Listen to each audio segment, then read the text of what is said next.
messieurs, bonsoir. Il est 20h sur les antennes de la télé Futur Média. C'est parti pour le sommaire de cette édition avec les fortes pluies sur Dakar et toute l'étendue du territoire pratiquement et leur lot de dégâts. À Cambérène 2, un jeune garçon a perdu la vie par électrocution. Nous ferons le point dans ce 20h pour parler de ces fortes pluies, conséquences entre autres du changement climatique. Nous recevrons le docteur Ousmane Ndiaye, directeur de l'exploitation météorologique à l'ANACIM. Pas d'activité d'anesthésie et d'opération chirurgicale sanitaire du pays. Les gynécologues anesthésistes regroupés au sein du syndicat autonome des techniciens supérieurs de la santé en ont décidé ainsi. C'est pour exiger la libération de leurs camarades arrêtés à Kédougou.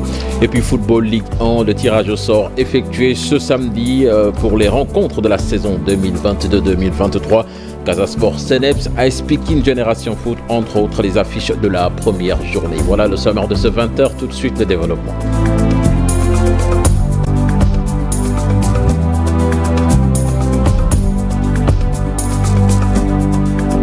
Bonsoir et bienvenue à toutes et à tous. Les fortes pluies enregistrées à Dakar ont causé un mort ce samedi. C'est un adolescent âgé de 12 ans qui a trouvé la mort par électrocution à Cambérène 2, selon nos sources. Il a touché les grilles d'une boutique avant de recevoir une décharge électrique. Le garçon est décédé sur le coup. Le corps sans vie a été repêché dans les eaux pluviales puis acheminé à l'hôpital d'Al-Diam par les sapeurs-pompiers. Une enquête a été ouverte.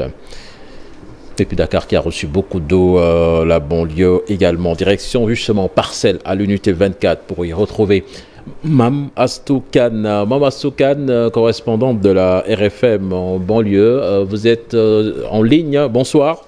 Bonsoir, cher Suzanne Diaw. Alors, Mam Astou, comment se passe actuellement la situation à l'unité 24 plus précisément?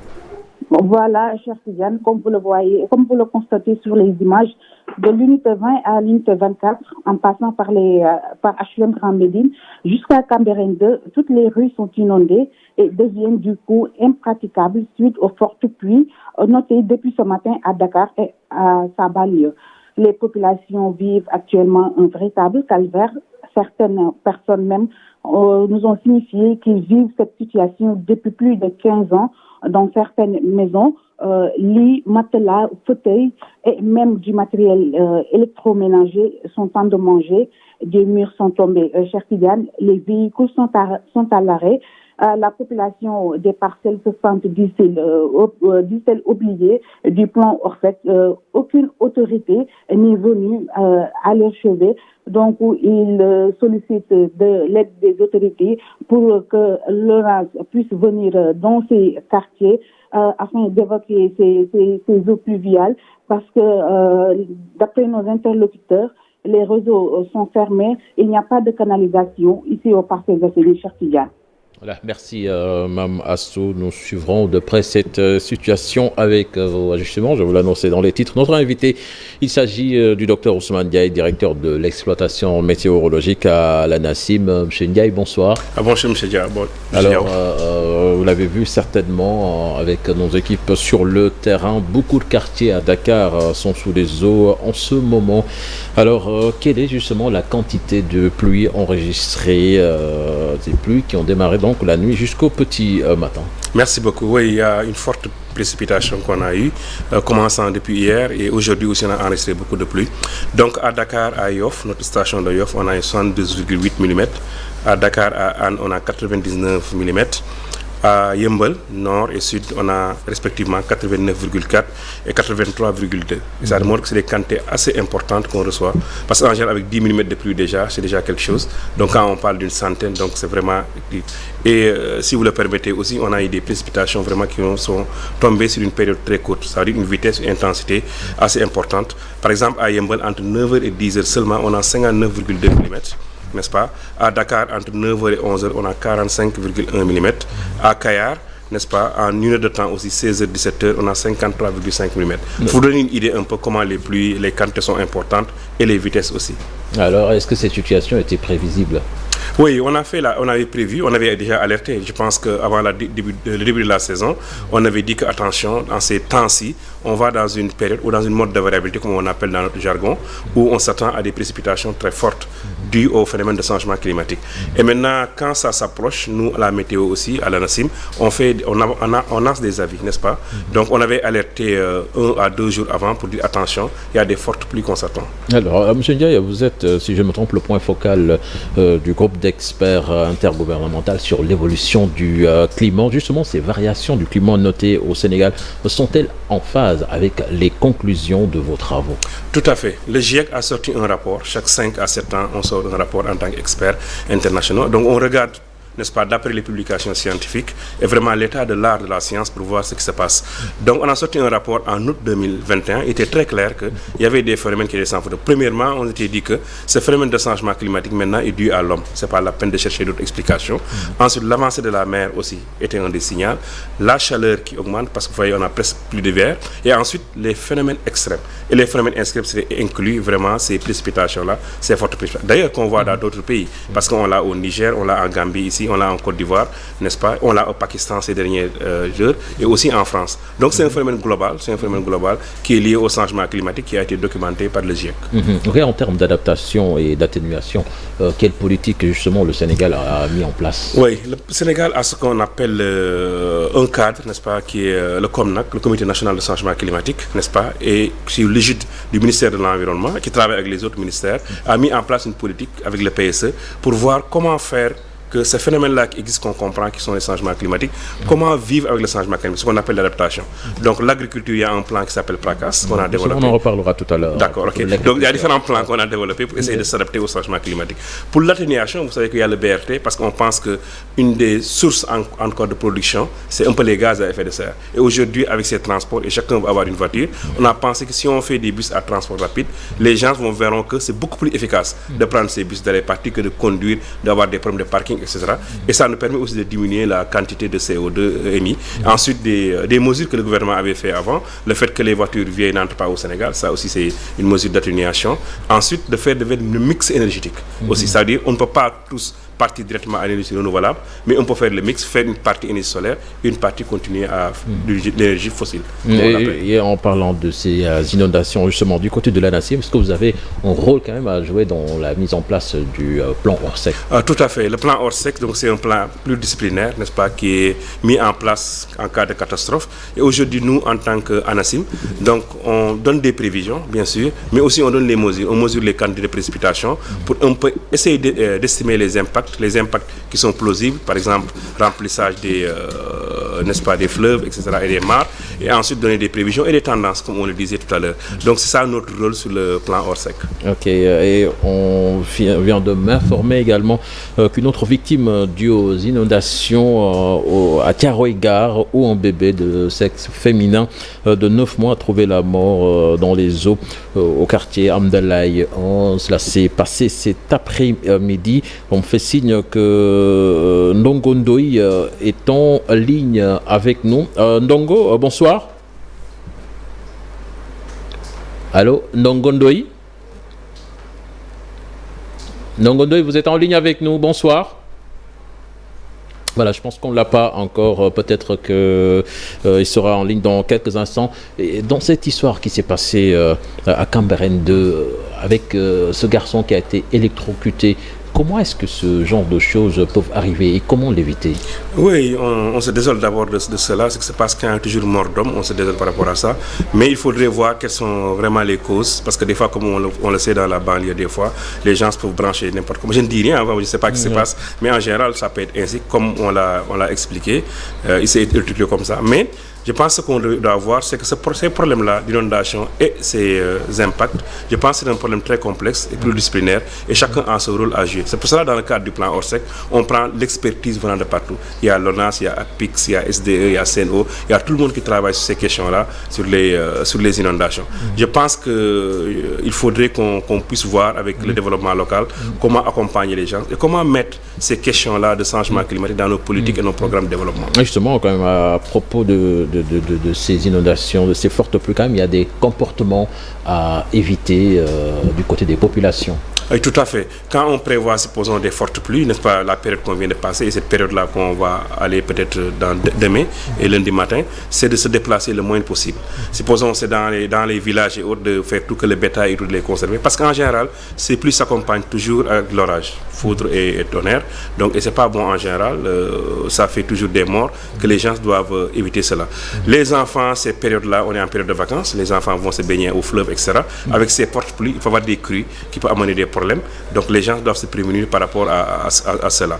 Et ensuite, se préparer au niveau des villes, chaque ville doit faire le curage nécessaire, n'est-ce pas, informer et sensibiliser les populations sur certaines conséquences de ces fortes pluies-là pour que les gens puissent se préparer. Justement, tout à l'heure, on parlait des impacts donc, de ce changement climatique, notamment sur l'agriculture. Les paysans doivent-ils s'adapter? Est-ce qu'il peut y avoir des conséquences néfastes sur les récoltes? Bien sûr, bien sûr. Aujourd'hui, on sait que chaque culture a son cycle, ce qu'on appelle le cycle culturel. Il y a une durée. Donc, quand il manque d'eau, c'est un problème. Quand il y a trop d'eau aussi, c'est un autre problème. Donc, avec ces fortes inondations-là qui arrivent, qui ont des impacts sur le ruissellement, sur le lessivage des sols, etc. Les paysans sont obligés de s'adapter par rapport à ça, à plusieurs manières. D'utiliser des variétés qui sont beaucoup plus résistantes pour la sécheresse et pour les fortes pluies, n'est-ce pas? De aussi faire ce qu'on appelle une idée qu'on appelle agriculture intelligente face au climat. C'est d'utiliser l'information climatique dans l'agriculture. On ne peut plus continuer de faire l'agriculture comme on le faisait avant. Quand est-ce qu'il faut semer? Je pense qu'il faut prendre l'information climatique, voir quelle est la période optimale pour semer. Et se poser une question, quelle est la probabilité d'avoir une pause sèche? Parce qu'on a remarqué que beaucoup de paysans ont des problèmes parce que ils sèment et après 15 jours ou 20 jours, il y a une pause pluviométrique et tout est perdu. La période de récolte, n'est-ce pas, quelle est la période optimale pour récolter? Parce que des fois, le sol est lourd, etc., il y a des problèmes. Donc, cette intelligence-là d'incorporer l'information climatique dans les stratégies, n'est-ce pas, est important. C'est aujourd'hui pour cela que l'ANACIM travaille beaucoup avec l'agriculture dans le cadre du GTP, au niveau local, au niveau des départements, pour conseiller les paysans sur les fortes pluies, sur les séquences sèches, etc., pour que les gens puissent se prémunir. Voilà, merci M. Ndiaye. Je pense que nous sommes en ligne avec Ndongo Ndoye. Ndongo, bonsoir. Allô? Allô Ndongo? Allô? Ndongo Ndoye? C'est Nogay plutôt. Nogay Ndoye, c'est plutôt Nogay Ndoye. Allô Nogay? Nogay, maa ngi lay nuyu. maa ngi lay fay. waaw Nogay dañu wax ni que dafa am benn bébé boo xamee ni dafa ñàkk bakkanam ci mbënd mi foofu ca Caaroy Gaar. waaw naka la yëf yi demee. waaw xale bi yaay ji da koo bootoon xam nga kër gi dafa inondé waaye dëgg yàlla yaayam mi ngi ko boot suba ba léegi xale bi nag bi mu nelawee la ko yaay ji tëral ci lal bi mu ko tëralee mu ne xaaral ma dem ngacc tuuti ci ndox bi léegi bi muy ngaccee dafa ngacc bi mu revenir rek juste dafa fekk xale bi daanu ci biir ndox bi. waaw léegi ana xale bi sapeur pompier yi ñëw nañ yóbbu ko.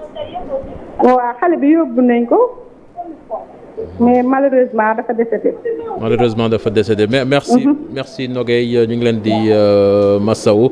Alors monsieur Ndiaye, je pense que ça aussi ça fait partie des comportements à éviter. C'est désolant ces comportements. Je pense qu'il faut continuer à sensibiliser les personnes sur les risques. Des fois les gens ne sont pas au courant des risques potentiels, leur expliquer comment se comporter par rapport à l'électricité comme on l'a vu tout à l'heure, n'est-ce pas, les branchements que les gens font, la manière dont les gens se comportent, quand il y a le tonnerre, comment les gens peuvent se prémunir, quand il y a des fortes pluies maintenant, comment il faudrait faire. Bon, ce cas-là, vraiment, c'est un cas désolant, très très désolant. Je pense qu'il faudrait que les gens veillent plus à cela. Donc, il faudrait qu'on sensibilise. Moi, je pense que la sensibilisation, vraiment, c'est la meilleure chose. C'est la meilleure chose. Une toute dernière question avant de vous libérer. Les effets du changement climatique, ce ne sont pas que les fortes pluies. Il y a aussi ces températures souvent qui sont en hausse. Exactement. C'est le premier signal d'ailleurs. Pour cela, on l'appelle réchauffement climatique, n'est-ce pas? Les températures augmentent parce que tout simplement, il y a ce qu'on appelle l'effet de serre. Aujourd'hui, les gaz qu'on libère, les CO2, etc., ces gaz-là augmentent ce qu'on appelle la température de l'atmosphère. Et cette augmentation de température crée tous ces phénomènes-là. Donc, cette augmentation de température, quelque chose qui est là et qu'il faudrait faire avec. Donc, aujourd'hui, vous voyez, presque on n'a plus d'hiver. Décembre, janvier, il ne fait pas trop froid. Et aujourd'hui, on a ce qu'on appelle les vagues de chaleur qui deviennent de plus en plus importantes et qui ont des impacts sur certaines maladies. Donc, je pense qu'il faudrait faire tout, intégrer cette nouvelle donne-là dans nos politiques et programmes de développement. Voilà, merci M. Ndiaye, c'était un plaisir de vous recevoir, malheureusement dans des circonstances un peu difficiles avec ces morts signalées, notamment à Thiaroye-Gare et à Cambérène 2 du fait de ces fortes pluies qui se sont abattues à Dakar et un peu partout dans le pays. Merci M. Ndiaye. Je vous en prie. Nous poursuivons cette édition avec la gare de Sam-Sam 3, qui a été prise d'assaut ce matin par les populations qui habitent le long du TER. Sur cet axe, ils fustigent les problèmes d'inondation qu'ils vivent, causés selon elles par le manque d'assainissement dans les travaux du train express régional. Et pour se faire entendre, ils n'ont pas ainsi hésité à bloquer les arrêts. Les explications d'Abdou Samad Diouf, le président du mouvement Zéro Inondation. Il est avec Chérif Dia.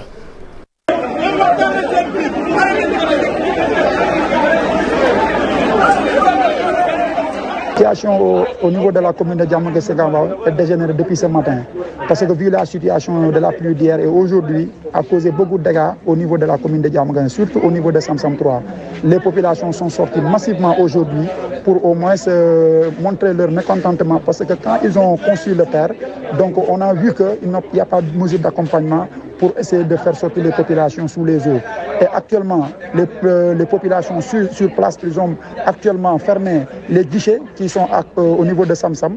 Le sous-préfet est sur place, les services d'ordre aussi sont sur place, essayent aussi de calmer les populations. Mais en tout cas, nous, à notre niveau, ce que nous demandons aux autorités, de venir en aide le plus rapidement possible, de faire sortir les populations dans ces situations. Parce qu'actuellement, là où je parle avec vous, il y a des familles qui sont actuellement dans l'emprise de l'eau. Ils ont besoin d'être soutenus aujourd'hui pour faire sortir les populations. Parce que depuis tant d'années, nous sommes en train de vivre des conditions tellement catastrophiques. C'est pour cela que nous demandons aux autorités étatiques de venir en aide, de faire des canalisations au niveau de la commune de Diamaguène-Sicap. Parce qu'il y a des projets de l'État qui sont en cours d'exécution, qui n'est pas encore terminé. Il y a le PIS 2, il y a le Promoville, mais jusqu'à présent, on n'a pas encore vu le bout du tunnel. Donc, nous lançons un appel aux autorités de nous aider vraiment de faire des canalisations au niveau de la commune de Diamaguène, surtout les maisons qui sont au niveau du terre.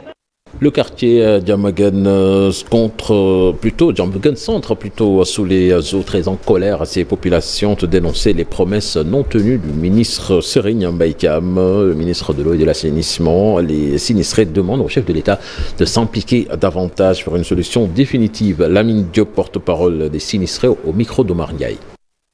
Parce que yagul dara ministre Serigne Mbaye Thiam ñëw na fii ci Kaffrine. Le ministre Serigne Mbaye Thiam était récemment ici en ville de Santier, accompagné de son homologue Ablaye Seydou Sow. Une visite inédite dont se félicitent les populations. Il nous avait promis que l'électricité allait être disponible dans la semaine pour alimenter les 2 machines positionnées pour évacuer les eaux. Ça a été une surprise pour nous, habitants de Diamaguène Centre, d'entendre les autorités dire à travers les médias que c'en était fini avec les inondations. C'est pourquoi nous interpellons directement le président Macky Sall pour qu'il donne des instructions à la Sénélec et aux techniciens de l'ANAS pour que le courant soit disponible.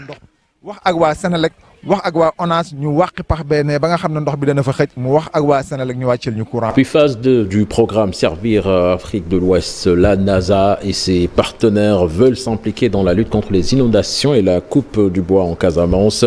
Ils comptent utiliser les données d'observation de la Terre pour passer de la gestion des crises à la gestion des risques. 6 pays d'Afrique de l'Ouest regroupés autour de l'ICRISAT se sont réunis pendant 6 jours à Sali. Les détails dans cette correspondance signée Abdourahmane Diallo et Mamadou Gueye. Plusieurs pays de l'Afrique de l'Ouest, dont le Sénégal, sont frappés par les inondations. La NASA et ses partenaires, à travers le programme Servir Afrique de l'Ouest, veulent s'impliquer dans la lutte contre ce fléau. On voudrait passer de la gestion des crises, qui coûte énormément cher, à la gestion des risques. Parce que tout ce qu'on fait maintenant, c'est la gestion des crises. C'est-à-dire on laisse, c'est quand il y a inondation que les autorités interviennent. Et là, ça coûte énormément cher. C'est de prendre en compte cet aspect en amont. Quand les prévisions sont fournies, il faudrait qu'il y ait action avant qu'il y ait impact. Autre problématique à résoudre, la coupe du bois en Casamance. La phase 2 de Servir va participer à la lutte. La coupe du bois, par ce qui se passe au niveau de la Casamance, nous avons effectivement, à travers les collègues du Sénégal, enregistré ce besoin de faire une mise à l'échelle de ce qui a été développé au niveau du Ghana. Comme je l'ai dit, l'avantage de Servir, comme c'est un réseau, si vous avez une initiative qui a été développée au niveau d'un site, au niveau d'un pays pilote, c'est un acquis qui peut être exporté au niveau d'une autre région. Et je pense que ce qui a été fait au niveau du Ghana peut valablement être exporté au niveau de la Casamance. Ce programme, qui, à sa phase 1, intervenait dans les zones sylvopastorales du Sénégal, regroupe 6 pays. Le Sénégal, le Mali, le Burkina, le Niger, le Nigeria et le Ghana. La phase 2, de servir l'Afrique de l'Ouest, qui vient de démarrer, va durer 5 ans. Il est piloté par l'Institut international de recherche sur les cultures des zones arides et semi-arides. Parlons de toute autre chose. À présent, il n'y aura pas une activité d'anesthésie et d'opération chirurgicale dans toutes les structures sanitaires du pays. Des techniciens supérieurs de santé menacent d'aller en grève pour la libération de leurs camarades en garde à vue à Kédougou. Des gynécologues anesthésistes regroupés au sein du syndicat autonome des techniciens supérieurs de santé ont tenu une assemblée générale à l'hôpital Amadou Sakhir Ndiéguène de Thiès. Les détails dans cette correspondance signée Charanta Diop et Seyla Tir.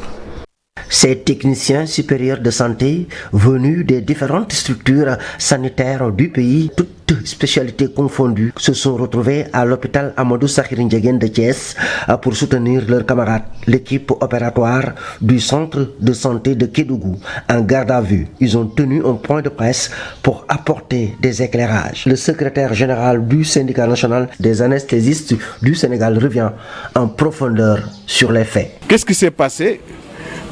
Ils ont eu ce jour une patiente qu'ils connaissaient très bien, qui a été opérée de ses anciennes grossesses et à qui on a consulté plusieurs fois et qu'on a demandé, le moment venu à terme, de venir se présenter dans la structure parce que sa grossesse présentait 2 risques pour un accouchement normal. Il avait une macrosomie. Une macrosomie, c'est un bébé dont le poids dépasse les normes. Peut créer une disproportion. La dystocie était telle que l'enfant ne pouvait pas passer.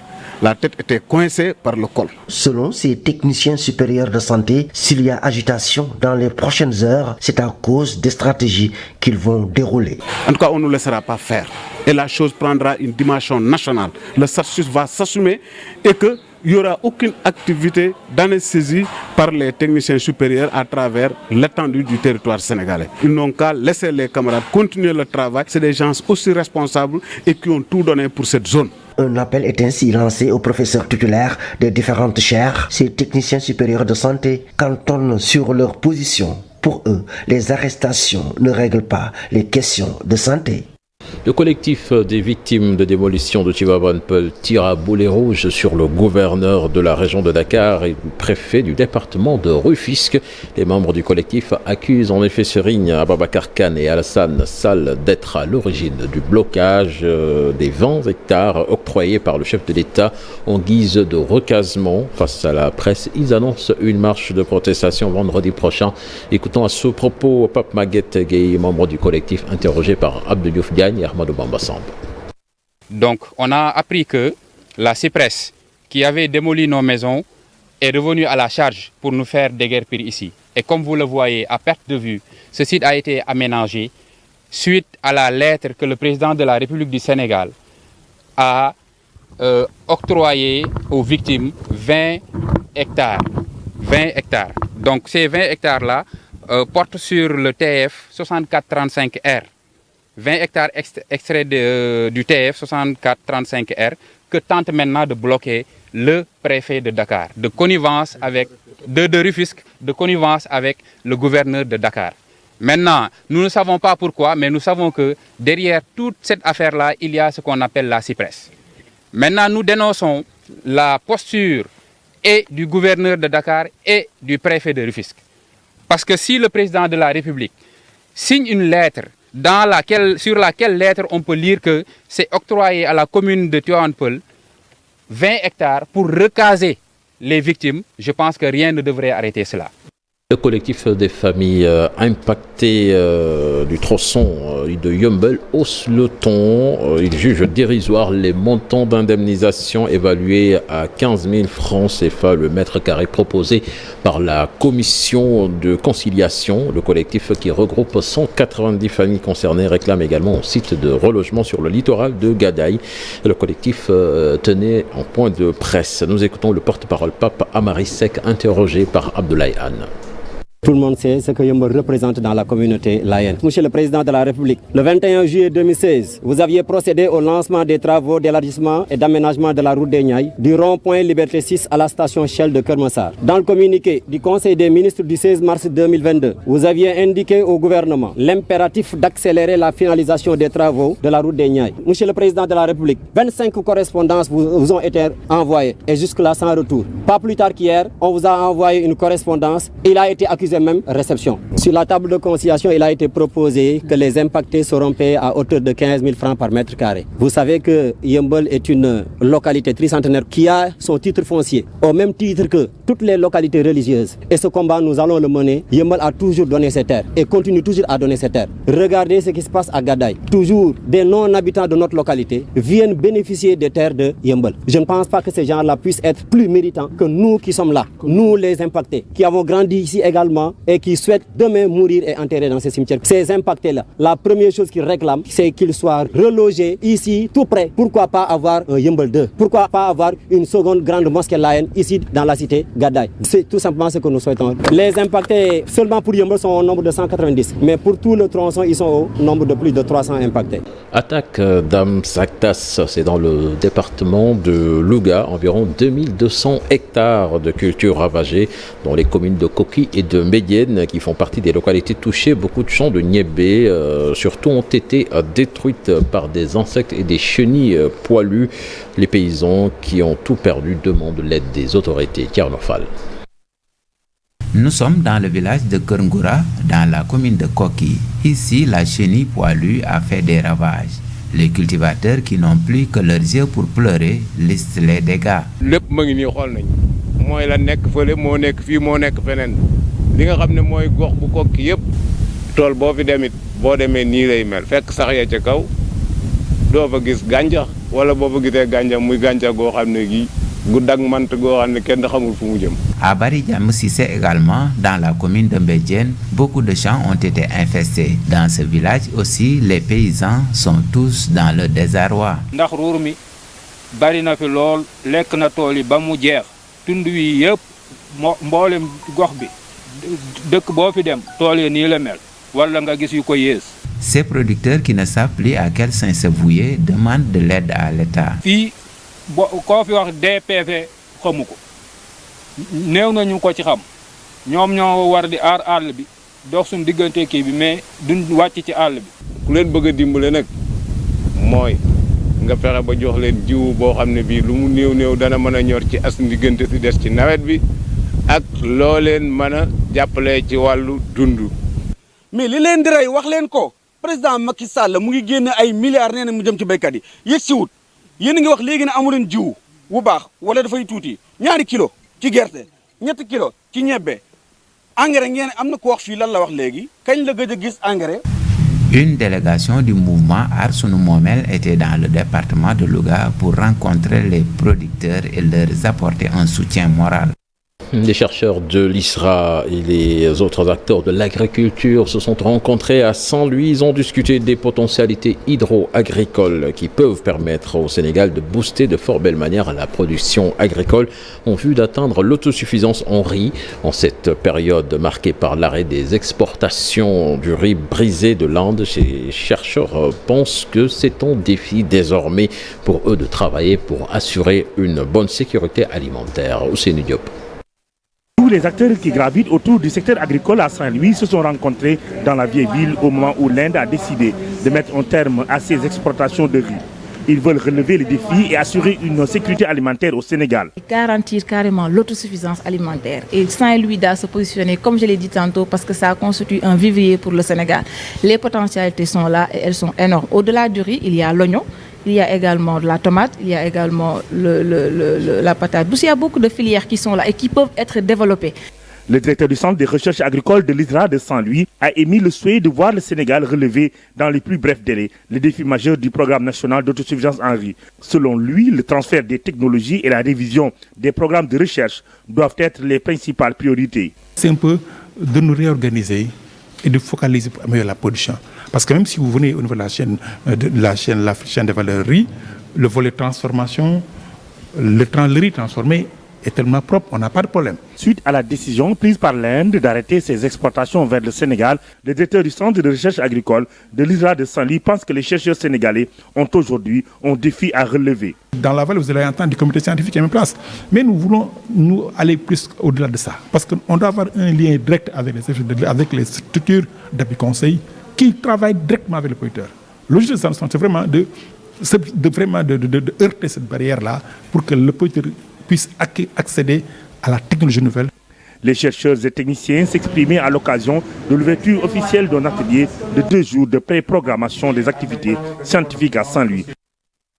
Page des sports à présent. La Ligue sénégalaise de football professionnel a procédé au tirage au sort des championnats de Ligue 1 et Ligue 2 saison 2022-2023. La première journée de la Ligue 1 est marquée par des affiches Casa Sport, Seneps, AS Pikine Génération Foot et Teungueth FC AS Douane. On voit cela avec Chersadi Boudjara. L'AS Pikine qui reçoit Génération Foot, c'est l'affiche de la première journée de la Ligue 1, saison 2022-2023. Le duel entre le 5e et le 3e de la saison passée va être une attraction au stade Alassane Djigo. L'opposition entre l'AS Pikine, un des clubs les plus populaires, et l'académie de Denis Biram Ndao, qui sont des candidats au titre, vaudra le détour. Le Casa Sport, champion sortant, débute la défense de son titre par la réception de Seneps Excellence de Thiès. L'ASC Jaraaf, autre prétendante au sacre, avec son nouvel entraîneur Youssouf Dabo, accueille pour démarrer la Sonacos de Diourbel, promu cette saison. Le Stade de Mbour, l'autre promu, va commencer à domicile face à Guédiawaye FC. Teungueth FC, décevant la saison dernière, tentera de son côté de bien lancer son championnat avec son nouveau coach, Mbaye Badji, face à l'AS Douane. La Linguère de Saint-Louis reçoit l'US Gorée dans un duel des habitués de la Ligue 1. Djambar de Saly, candidat au titre, débute par un déplacement chez Dakar Sacré-Cœur pour une opposition entre académies de football. En Ligue 2, les 2 relégués, Ndiambour de Louga et Mbour Petite Côte, démarrent leur saison par la réception respectivement de Demba Diop FC de Mbour et Diamono de Fatick. Les 2 championnats débutent le 1er octobre prochain. La lumière défectueuse au stade Mawade Wade de Saint-Louis. Les sportifs de la vieille ville tirent la sonnette d'alarme. Depuis quelques mois, en effet, il est presque impossible de jouer en nocturne dans l'unique stade de la ville alors que les Navétanes ont démarré à Saint-Louis. Abdoulaye Gueye, le porte-parole du jour de l'ODCAV, il en parle au micro de Seyni Diop et Habib Seck. Du football. Comme l'a si bien dit mon ami, vous avez vu hier pratiquement dans les stades, la plupart des problèmes, c'est les pratiques occultes ou bien les problèmes d'arbitrage. Des fois, vous voyez, les arbitres, ils font des jugements. C'est pas parce que ils sont partis, ils sont par exemple, ils prennent position, mais c'est parce que la lumière est trop défectueuse. Et vraiment, nous interpellons encore Michel le maire. Et comme nous l'avons si bien dit, l'ODCAV était même obligé d'écourter certaines compétitions, notamment la Coupe du Maire ou bien même les phases départementales, parce qu'on n'a pas assez de temps pour pouvoir jouer. La situation persiste. Et vraiment, le danger, il est là, permanent. Et nous pensons que cette jeunesse du département de Saint-Louis a droit de jouer en nocturne comme on le fait partout dans ce pays. Voilà, c'était le dernier élément de ce 20h. Excellente suite des programmes en compagnie de la Télé Futur Média. Au revoir.